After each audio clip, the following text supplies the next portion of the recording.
try Cali Beauty Press-On Nails. I bought the latte variant kasi feeling ko bagay yun sa skin tone ko. Regarding the application, very straightforward lang siya.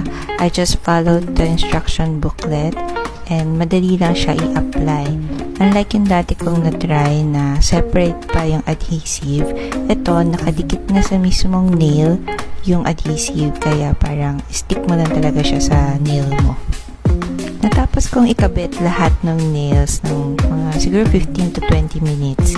Isa pang nagustuhan ko sa Cali Beauty is yung quality niya. Hindi siya halatang fake nails kasi hindi siya ganun kakapal and flexible siya. Kaya para siyang totoong nail lang. In my next video, papakita ko kung ano naging itsura niya after a week and a half.